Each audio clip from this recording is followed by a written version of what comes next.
I'd love to start with these. 10 years of work right there. Someone on your team called these the real-life Tony Stark glasses. Very hard to make each one of these. That makes me feel incredibly optimistic. In a world where AI gets smarter and smarter, this is probably going to be the next major platform after phones. I miss hugging my mom. Yeah, haptics is hard. How does generative AI change how social media feels? We haven't found the end yet. The average American has fewer friends now than they did 15 years ago. Why do you think that's happening? I mean, there's a lot going on to unpack there. I'm about to interview Meta CEO Mark Zuckerberg. Mark Zuckerberg? There are not that many people with more power over what our future might look like. Nearly half the total human population now uses Meta products. And I just tested some of their new tech that feels like science fiction. This is crazy. Mark Zuckerberg and the team at Meta are imagining a future that billions of other people might actually end up living in. So my goal for this conversation is to try to figure out what that future really looks like. To paint a picture of the future Mark Zuckerberg is trying to build, so that you can decide for yourself what you think of it. Welcome to the first episode of our new series, Huge Conversations.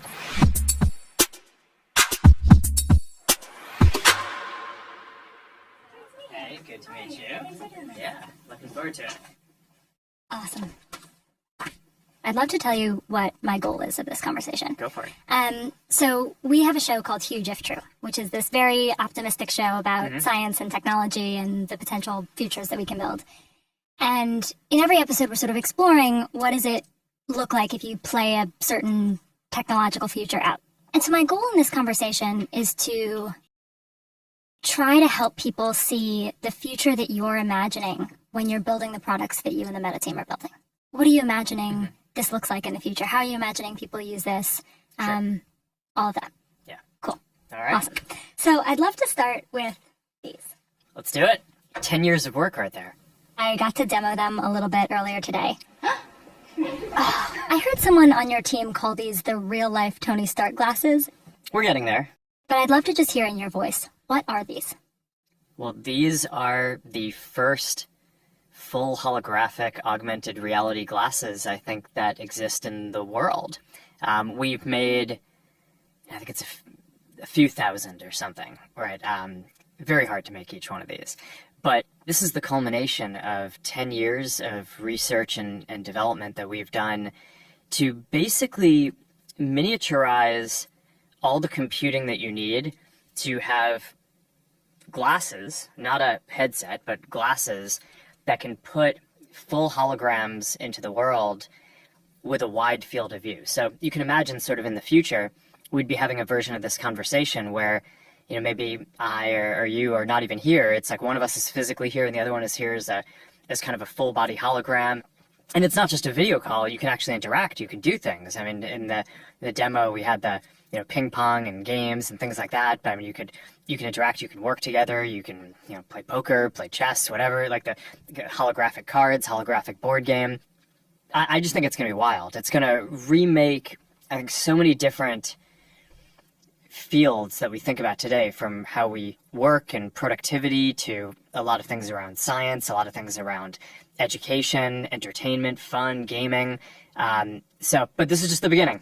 You know, this is the first version. It's a prototype version that we've made in order to develop the next version, which is hopefully going to be the consumer one that we sell to a lot of people.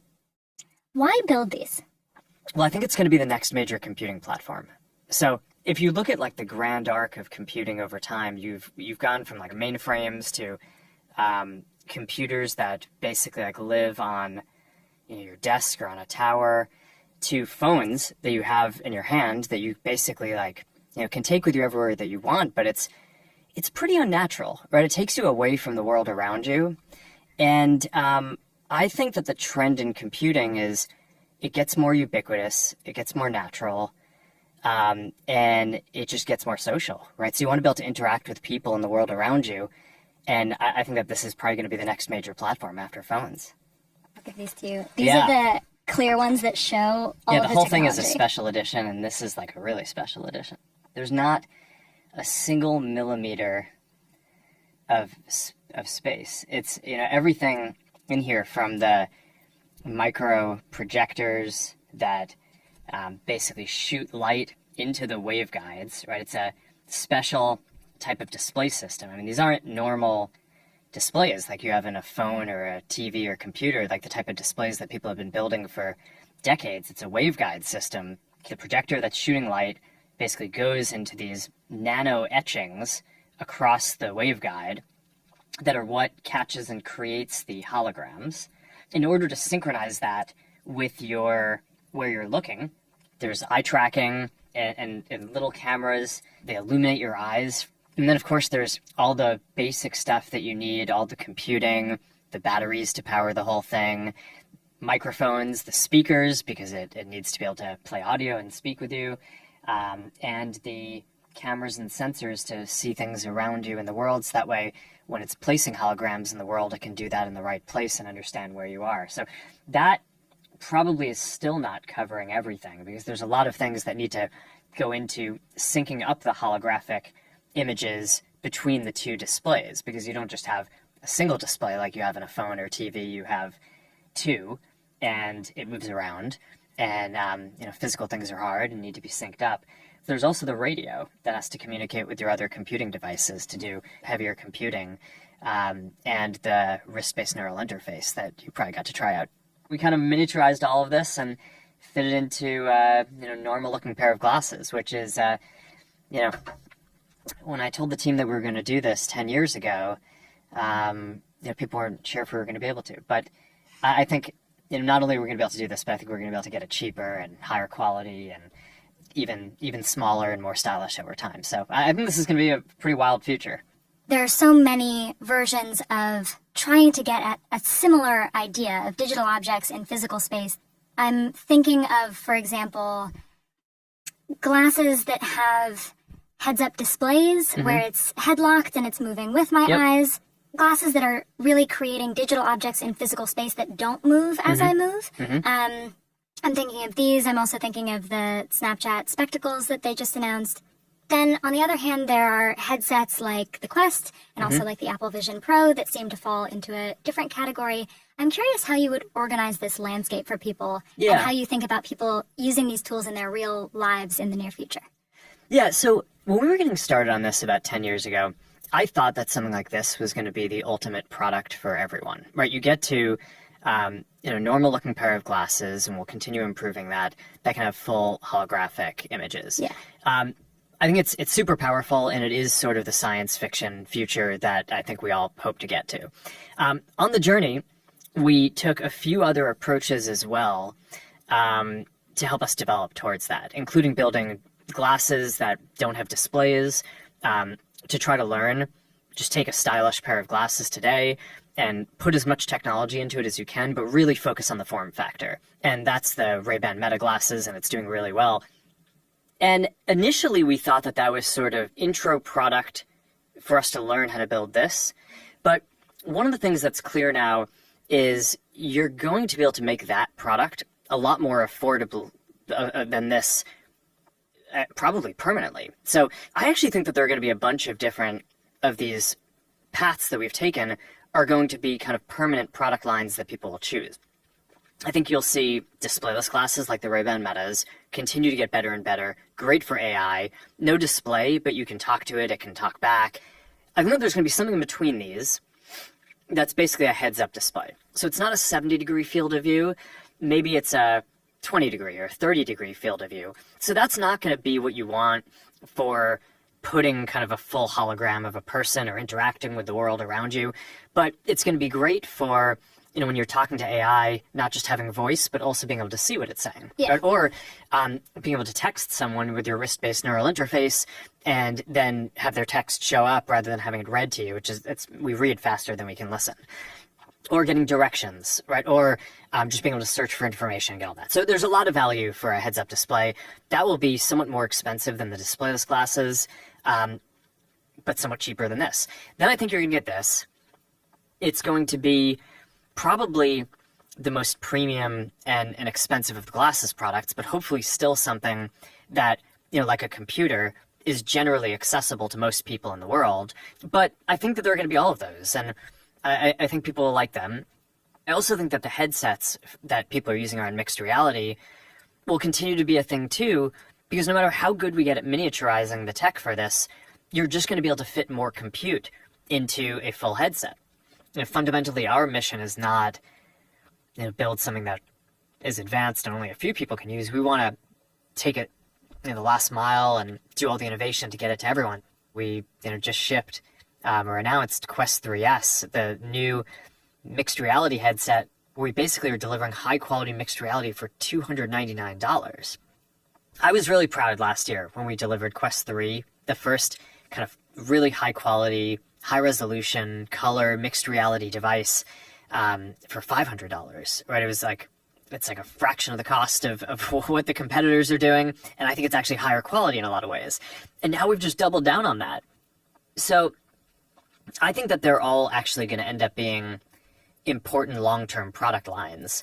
Displayless, heads-up display, full holographic AR, full headsets. I think that they're all going to be important. Yeah. If you play out the future of not just the hardware that we've been talking about, so Meta Ray-Bans, Quest, Orion, but also the Llama models, if everything goes according to you and the team's wildest dreams, I'd love for you to just begin to describe what that feels like. I mean, I think that there are two primary values that we're trying to bring. On the AR and kind of mixed reality side, the main value we're trying to bring is this feeling of presence, right? So there's something that I think is just really deep about being physically present with another person that you don't get from any other technology today. And I think that that's the thing when people have a very visceral reaction to experiencing virtual or mixed reality. What they're really reacting to is that they actually, for the first time with technology, feel a sense of presence, like they're in a place with a person, and that's super powerful. Like, I've focused on designing social apps and experiences for 20 years. That's sort of like the holy grail of that, is being able to build a technology platform that delivers this like deep sense of social presence. The other big track is around personalized AI. And for that, and that's sort of where Llama and Meta AI and all of those things are going. There's all this development that's going into making the models smarter and smarter over time. But I think where this is going to get really compelling is when it's personalized for you. And in order for it to be personalized for you, it has to have context and understand what's going on in your life, both kind of at a global level and like what's physically happening around you right now. And in order to do that, I think that glasses are going to be the ideal form factor, because they're positioned on your face in a way where they can let them see what you see and hear what you hear, which are the two most important senses that we use for kind of taking in information and context about the world. I think that this is all going to be kind of really deep and profound stuff. But it's basically those two things. It's this feeling of presence and this capability of really personalized intelligence that can help you.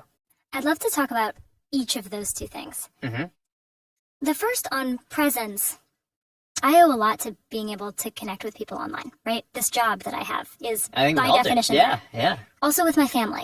My parents don't live anywhere close to me. I video call them a lot.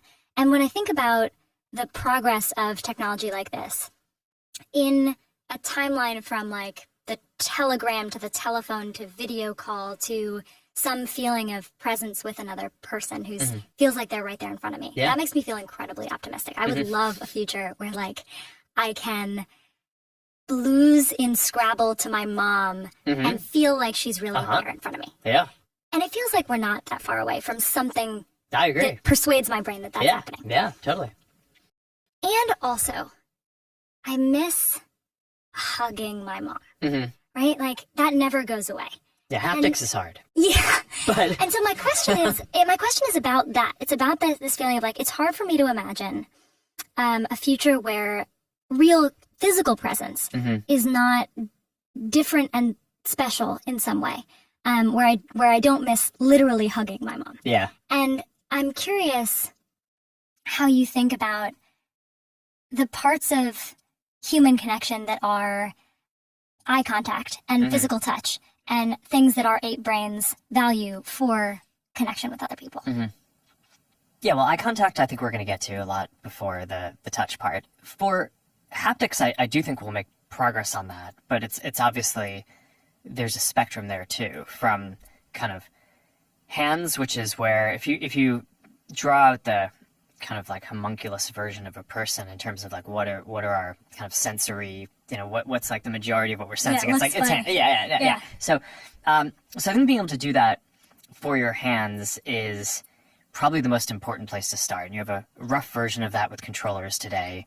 I think that'll get even more over time. We have this demo playing ping pong where you have a controller where as the digital ball hits the ping pong paddle, you feel it hit as if it's hitting the ping pong paddle wherever it is. So you actually have a sense of like where it's hitting the paddle. So I think that was just a wild demo. So I think we'll get some of that. The most extreme version of this is wanting force feedback, right? So I mean, like for doing a lot of sports, right? It's like, okay, we can kind of do a good approximation of like boxing today, where you get like good feedback on your hands, but it would be hard to do a virtual reality version of jiu-jitsu where you're like grappling with someone and you need like real kind of force feedback on it. So that's probably like the hardest thing, right, to go do. But I think we'll get there. I think like most science fiction, it's not this binary thing that you just like wake up one day and we're like, oh, we've realized all the dreams. But I do think that these platforms are going to be the first time that I think that there's a realistic sense of presence in all the ways that that's special to people for most things that people want to do, which are not the most physical ones. And even some of the basic physical ones I think we'll get. But then there's a long tail of other stuff. I mean, smell is also really important for people. Yeah. Right? I think it's disproportionately important for memories. And that's not really a thing that I think in the next few years we're going to have in any of these devices. I mean, that's a very difficult and challenging thing on its own. What is the piece of that you feel most interested in, that you keep coming back to in your mind? This has the frustrating property to develop that the sense of presence is almost like when you're designing something that's sort of trying to artificially deliver it, you're delivering an illusion to a person. And more than any one thing that provides a sense of presence, it's actually more the case that any one thing done wrong breaks the sense of presence. You kind of know that you're interacting with technology, but it's so convincing that that you just kind of go along with it. And you're like, okay, yeah, no, this person feel like they're there, right? When I did that ping pong demo, at the end of it, I dropped the ping pong paddle on the virtual table and it shattered. So that was not the best for our internal development, but like that's winning in our development, right? It's like when you feel like something is kind of so realistic that you're just convinced that it's there. Now, and there are a lot of things that can break that, right? So I think a field of view that's too low, right? So something feels real, but then you turn your head and it's not there. Latency, right? Mm-hmm. Physics that don't behave like realistic physics. It also is interesting in some ways what people can accept as physically real, even though it's not, right? So like we've done a ton of work on avatars. We have this whole work stream on codec avatars to do these photorealistic avatars. And I think it's going to be incredibly compelling and people are going to love it. But one of the things that I've found interesting is the ability to mix photorealistic and expressive, kind of the cartoony avatars, with photorealistic worlds and kind of more cartoony computer game type worlds. So you can have a codec kind of photorealistic avatar of a person in what is clearly like a video game or cartoon world, and people are generally pretty fine with that. It's like, okay, that feels pretty good. And similarly, having a photorealistic world, but good, increasingly good kind of cartoon avatars, as long as the avatars move in a way that feels authentic to the person you're interacting with, it actually feels pretty good. I'd say when you look at a 2D still frame of it, some of the stuff can look a little bit silly, and we've certainly had our share of memes around that. But when you're in there, and you've played around with a lot of this stuff, it feels realistic because it's basically mimicking the kind of authentic mannerisms of a person that you're interacting with. Yeah. And even if it's not a codec photorealistic avatar, if it's kind of a more cartoony, expressive one. So I think that's it's very interesting to see kind of which pieces you need to unlock and where you just need to be like very technically excellent and consistent. But it's this isn't a space where it's like you deliver one thing and it's good. This is like there's a wide breadth of things that you need to nail and then have it all come together. And that's why these are, 10-year projects. It seems like an interesting way to learn about the human brain and what we actually care about with respect to what feels real. I was wondering there was this moment in an interview that you did with Lex Friedman. You quoted research that says that the average American has fewer friends now than they did 15 years ago. Yeah. And I was so interested in that because it seems like if we want to get to a world where there's more human connection, this is the trend that we're going to have to grapple with. And just to give some data on this, in the American Time Use Survey, over the last 20 years, the amount of time American adults spend socializing in person has dropped by nearly 30%. For ages 15 to 24, according to the Surgeon General, it's nearly 70%. And I look at that data and I think to myself, well, maybe if we're all socializing digitally, that doesn't matter so much. Maybe there's a future where that's actually fine. But there's also data that suggests that we're struggling somewhat.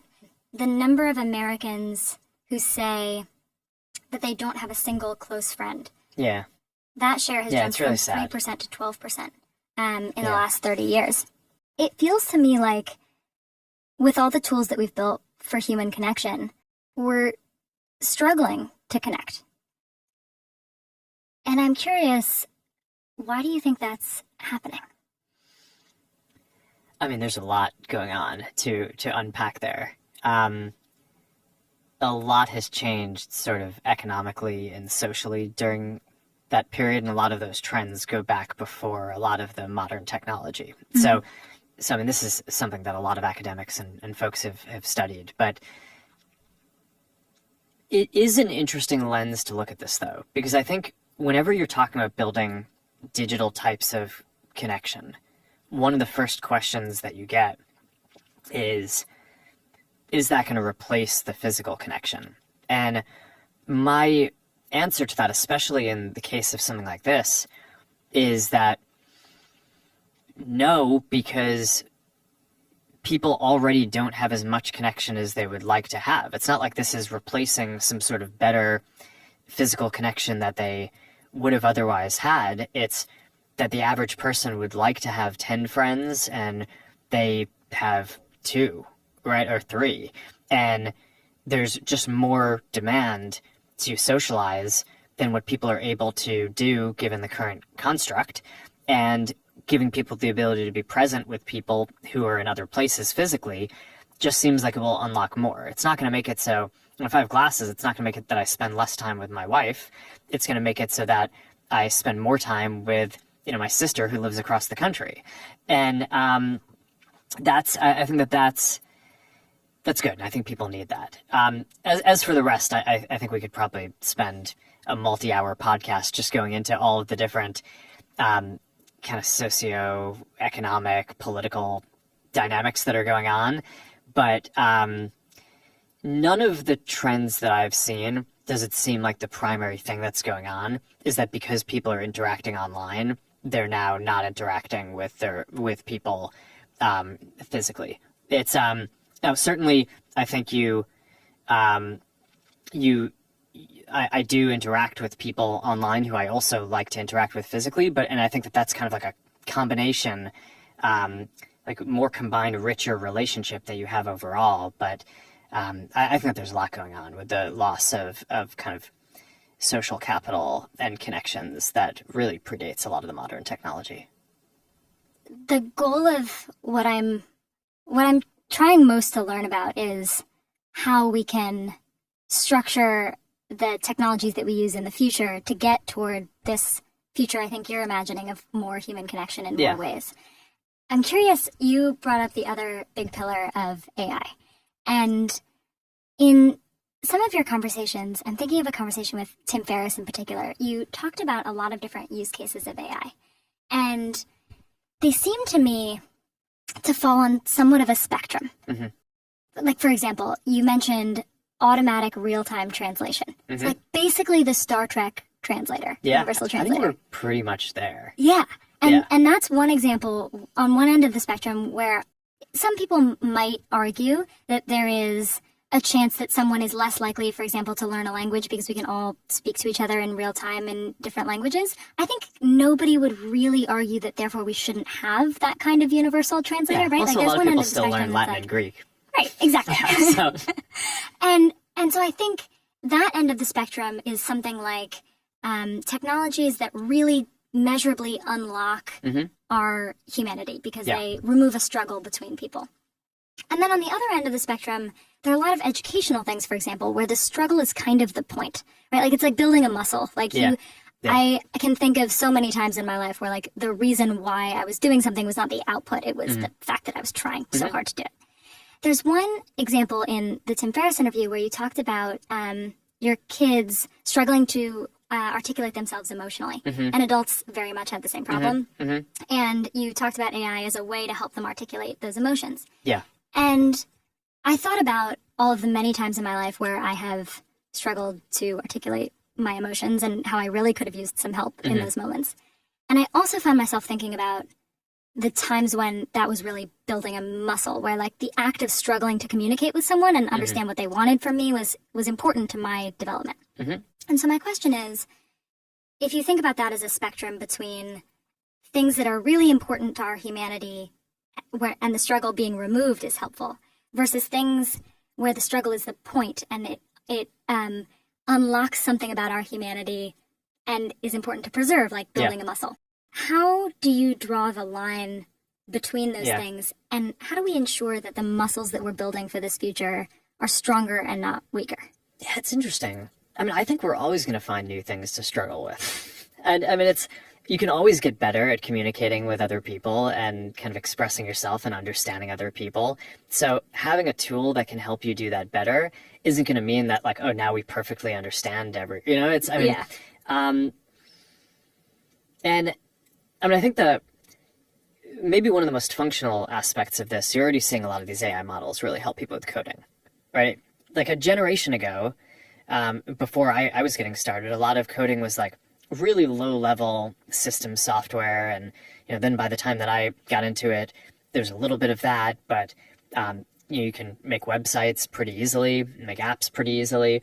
And I think in 20 years or a lot sooner than that, you're going to basically be in a world where kids will be able to just describe the things that they want and build incredibly complex pieces of software. So it's, in that world, are kids going to be not struggling? I don't think so. I think that they're going to be just expressing their creativity, and it'll be this kind of constant iterative feedback loop around like, okay, like, yeah, I took a few minutes to describe this thing, and like, yeah, this whole like amazing virtual world was created that I can now see on my glasses or whatever, but like these things are not exactly what I want them to be. So now I need to like go back and edit them. I don't know. I think that there's always more. Another way to get at this. Some of the things that I think makes people so good. It just, there's always more to do. We'll always find the struggle. Yeah. Another way to get at this is if you play this out to make the tools even better. In like 10 years, let's say your kids are in high school.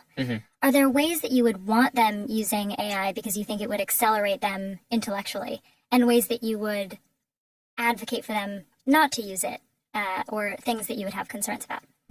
I mean, I think that there are some things that you need to be able to do yourself. I think that that's a lot of the basic fear that people have around this. I agree with that. Is that while we're building these amazing tools, we get away from this self-confidence and ability of being able to do like this basic stuff yourself. So it's like, all right, you have a calculator, but it's still good to be able to do kind of basic math in your head, because there are a lot of things that come up throughout the day that you just want to have a general numeracy around, right? That often they're not expressed in numerical terms, but just in terms of understanding trends or understanding arguments that people are making, you kind of need to understand the shape of how numbers come together. And so I think one of the big debates is like, should we still teach our kids to program computers? Even though you're going to have these tools in the future that are just so much more powerful than anything that we have now to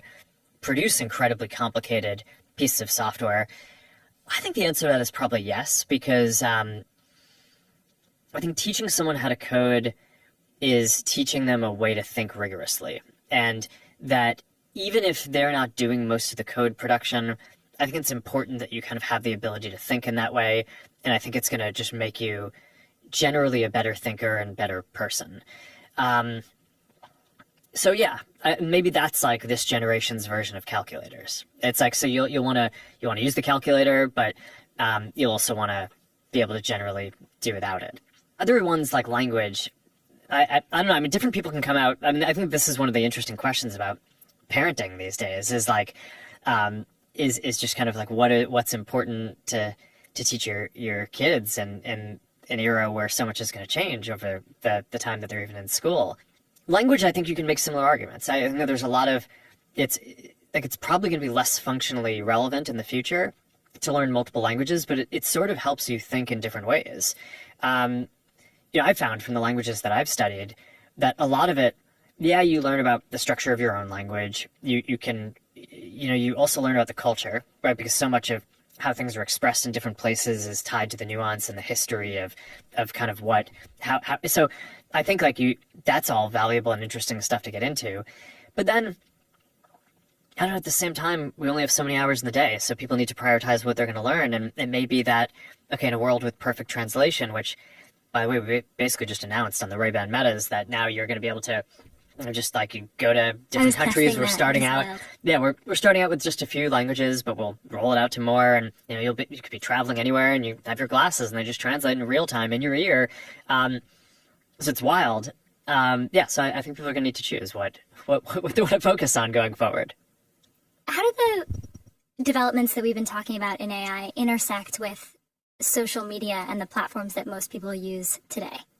There's a future where there's generated images and generated text and maybe AI influencers. How does generative AI change how social media feels in the future? Yeah, I mean, I think that's a really deep one. There's already been one big shift, which is that social media started out as people primarily interacting with their friends. And now it is, at least half of the content is basically people interacting with creators or content that's not created by people who they kind of personally know. So we sort of already have that paradigm. And I think AI is probably going to accelerate that. It will give all these people additional tools, right? So your friends will create kind of funnier memes and more interesting content. That'll come from a lot of different ways. I think some of it will be, okay, your friends have glasses and they capture a bunch of stuff, and before they might have not been able to edit it to make it interesting, or maybe it was just too much work, or they didn't even realize that they captured something amazing, but now the AI is like, hey, I made this thing for you out of your content. And it's like, okay, that's awesome. People enjoy that. Creators, obviously, kind of much more specialized skills are going to be able to use even more advanced AI tools to make more compelling content. But then I think that there will be a bunch of kind of green field type stuff where maybe in the future there will be content that is purely generated by AI, by the system, personalized for you. Maybe it's summarizing things that are out there that are going to be interesting. Maybe it's just producing something funny that makes you laugh. This is going to be a very kind of deep zone that there's a lot to experiment with. I know there are going to be AI creators as well as creators building AI versions of themselves. I mean, that's a thing that we just showed too at Connect. Is basically, I mean, if you're a creator, one of the big challenges is all right, there are only so many hours in the day, and your community probably has a nearly unlimited demand to interact with you, and you want to interact with them because you're trying to grow your community. I mean, that's both socially and from a business perspective. That's sort of, growing the community is an important part of what every creator does. So, okay, if we can make it so that each creator can basically make an AI artifact that their community can interact with, people will be clear that it's not the actual creator themselves, but it's almost like a piece of digital art that you're producing, like an interactive sculpture or something, that it's like you train it to, here's the context that I want it to have, here's the topics I want it to communicate on, here's stuff that I want it to stay away from. You're giving your community something to interact with when you can't be there to kind of answer all the questions. And I think that's going to be super compelling. So there's like all these interesting things, but I think it's AI. It's kind of like the internet in a way, where it's probably going to change almost every field and almost every feature of every application that we use. It seems sort of hyperbolic to say that, but I do think that's true, and it's just hard to sort of enumerate all the different things up front. But I think that over the next 5 to 10 years, we're just going to explore the impacts in each of these areas, and it's going to be like an amazing amount of innovation and really exciting. I feel two things simultaneously when you say that. I feel both like I really want to be optimistic about the future of these platforms, and I obviously have gained so much from an enormous pace of change, right? Mm-hmm. Like everything that we're doing now. And what I actually feel is worried. I feel some specific concerns around the way that, I Mm-hmm. might communicate with an audience and the way that they might respond to that, or the way that human communication might change, but also more generalized, just sort of fear of the pace of change and worry. Yeah. And I don't think I'm alone in that feeling. Yeah, and you're supposed to be the optimist. I know. And I'm curious, like, how you talk to people who feel that way. What concerns do you feel are most legitimate, and what do you feel most misunderstood? I think the pace of change is always a concerning thing, right? It's there is a lot of uncertainty about how things will go in the future, and we're all going to get really amazing new tools to do both our hobbies and our jobs, and they'll make it so we can do better work and have better lives. But at least on the professional side, it's going to be our responsibility to keep up with that, or else it's going to be difficult for us to compete with other people who are doing a good job of kind of keeping up with the new trends. So I get it. I mean, I think, especially in the, line of work of being a creator, and it's a very sort of competitive space. I don't think that like creators necessarily think about it as competitive, but it is, right? It's like, it's, and so I get it. I think that this is going to make it so that like the quality of work that people produce and how interesting it is and how much they can communicate and like really efficiently is just going to kind of go through the roof. But when you're staring down a set of changes, like that there's some big change coming and you don't know what it is, that's always a time of anxiety. So I get it. If I take my creator hat off and I'm just a person who is young-ish, starting out my career-ish, starting out building a family, how would you advise someone like me to prepare well for the future that we're headed toward, to be able to learn new skills now, or just think about this future in an educated way? Yeah. I mean, I just think maintaining curiosity about things is important.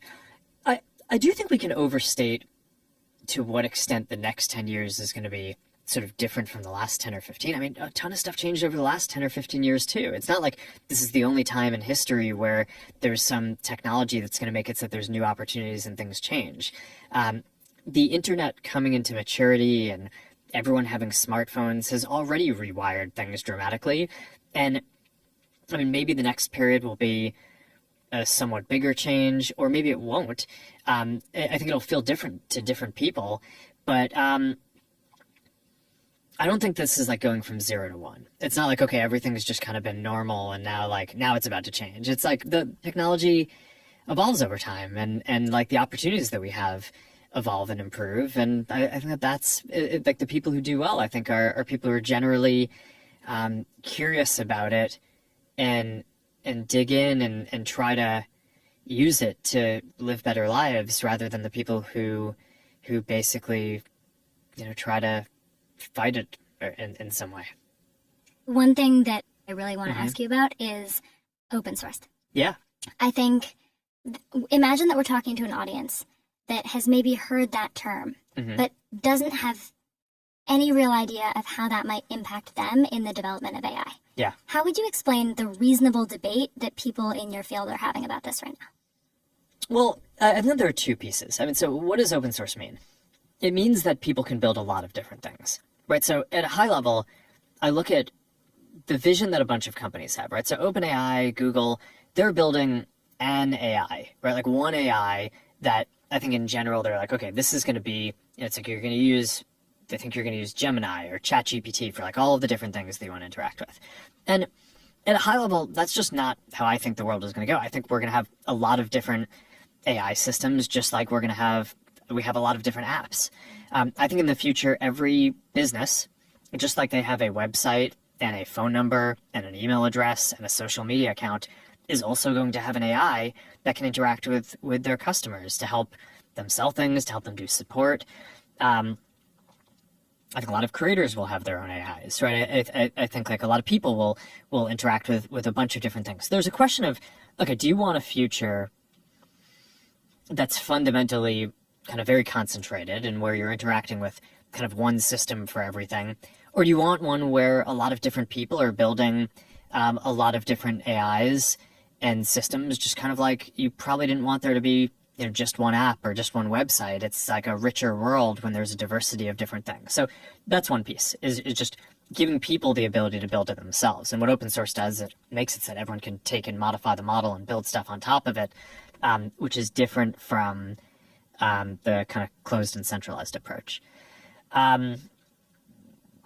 The safety debate is a specific part of this, which is in a world where AI gets smarter and smarter, what's the way that we have the highest chance of having a kind of positive future and not having a lot of the safety concerns? And I think some people think that if we keep the model closed and don't give it to a lot of developers, that should make it safer because then you don't get bad developers doing bad things with the model. Historically, I think what we've seen with open source is actually the opposite, which is that this is not the first open source project, right? I mean, this has been a thing in the industry for decades. And I think what we've traditionally seen is that open source software is safer and more secure, largely because you put it out there, more people can scrutinize it because they can see all parts of the system. And then there are inevitably issues with any software. There are bugs, there are security issues. And initially with open source, people thought, hey, if you're putting this software out there and there are holes in it, isn't everyone just going to go exploit those holes? And especially the bad guys. But it turned out that it's sort of in this counterintuitive way that by adding more scrutiny to the systems, the holes became apparent quicker and then were fixed. And then people roll out a new version, just like we roll out a new version of our models, right? Llama 3, Llama 3.1, Llama 3.2, everyone upgrades. So I think the same thing is going to happen here. I think it's sort of this counterintuitive thing where even though I think there's some concern around, all right, are bad guys going to do bad things with these models? I actually think you just get a kind of smarter and safer model for everyone the more it's rolled out and the more kind of scrutiny is on it. And then part of that is we get feedback and we make the model safer so that as we roll it out to more people, it's safer for more people to use. So I think that the history of open source and the software industry generally would suggest that open source is going to lead to a more prosperous and safer future. Our show is called Huge If True, and what I mean by that is kind of testing the most optimistic, non-obvious thing. Mm-hmm. And so my question to you is, what is the biggest open, genuine question on your mind right now? In which field? You're in so many. I am particularly curious about the combination of AI and hardware, but I realize that we've covered a lot. Mm-hmm. So I'm curious the direction you'd take this on a question that occupies you right now. Gosh, I mean, I think maybe one that's a little more AI specific is there a current set of methods that seem to be scaling very well, mm-hmm. right? So with past AI architectures, you could kind of feed an AI system a certain amount of data and use a certain amount of compute, but eventually it hit a plateau. Mm-hmm. And one of the interesting things about these new transformer-based architectures over the last 5 to 10 years is that we haven't found the end yet. So that leads to this dynamic where Llama 3 we could train on 10 to 20,000 GPUs. Llama 4, we could train on more than 100,000 GPUs. Llama 5, we can plan to scale even further. And there's just an interesting question of how far that goes. It's totally possible that at some point we just hit a limit, and just like previous systems, there's an asymptote and it doesn't keep on growing. But it's also possible that that limit is not going to happen anytime soon, and that we're going to be able to keep on just building more clusters and generating more synthetic data to train the systems, and that they're just going to keep on getting more and more useful for people for quite a while to come. And it's a really big and high stakes question, I think, for the companies, because we're basically making these bets on how much infrastructure to build out for the future. And this is hundreds of billions of dollars of infrastructure. So I'm clearly betting that this is going to keep scaling for a while. But it's one of the big questions, I think, in the field, because it is possible that it doesn't. That obviously would lead to a very different world where I'm sure people will still figure it out eventually. You just need to make some new fundamental improvements to the architecture in some way. But that might be a somewhat longer trajectory for, okay, maybe, the kind of fundamental AI advances slow down for a bit and we just take some time to build new products around this. Or it could be the case, and that's what I'm betting on, that the fundamental AI will just continue advancing for quite a while, and that we're going to get both a new set of products that are just really compelling in all these ways, and that the technology landscape and what's possible will just continue being dynamic over a 20-year period. And that's probably what I guess is going to happen. But I think it's one of the bigger questions in the industry and kind of for technology across the world today. Is there anything else that you want to say? I don't know. Awesome. I think we're good. Amazing. Yeah. Thank you so much for doing this. Yeah, no, thank you.